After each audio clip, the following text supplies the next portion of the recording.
क्या आप जानते हैं कि बकरा ईद में हाजी शैतान को पत्थर क्यों मारते हैं? ये सिर्फ कोई रस्म नहीं है, बल्कि इसके पीछे एक ऐसा रूह कंपा देने वाला वाकया है जिसे सुनकर आपका दिल दहल जाएगा।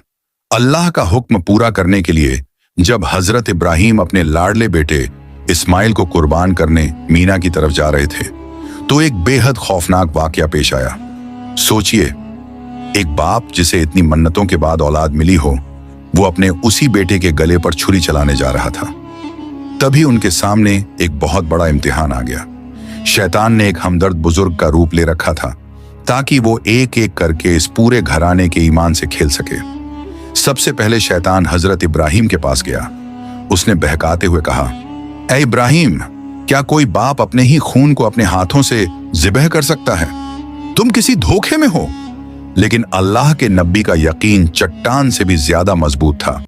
उन्होंने शैतान को फौरन पहचान लिया और उसे धुतकार कर भगा दिया। जब शैतान वहां नाकाम हुआ तो वो एक मां की ममता से खेलने के लिए हजरत हाजरा के पास उनके घर गया। उसने कहा कि तुम्हारा शौहर तुम्हारे बेटे को कत्ल करने जा रहा है। लेकिन उस मां का ईमान भी पहाड़ जैसा था। उन्होंने जवाब दिया, अगर ये मेरे अल्लाह का हुक्म है तो मेरी जान भी हाजिर है। जब शैतान दोनों जगह जलील हुआ तो वो मीना के रास्ते में पहुंचा।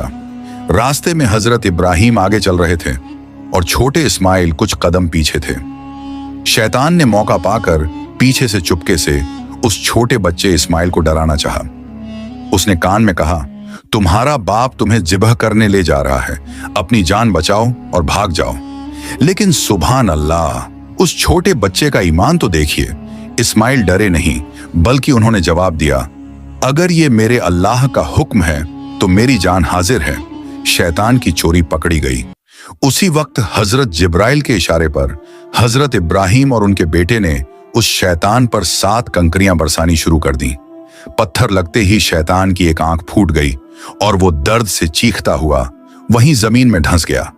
शैतान ने 3 अलग अलग जगह पर उन्हें बहकाने की कोशिश की और तीनों बार उसे पत्थरों की मार खाकर जलील होकर भागना पड़ा। उसी खौफनाक वाकये और सुन्नत को हमेशा के लिए कायम रखने की खातिर आज तक हर हाजी हज के दौरान शैतान के उन तीनों मुकाम पर पत्थर मारता है। इस्लाम का हर वाकया अपने अंदर यकीन और ईमान की एक बहुत गहरी मिसाल छुपाए हुए है।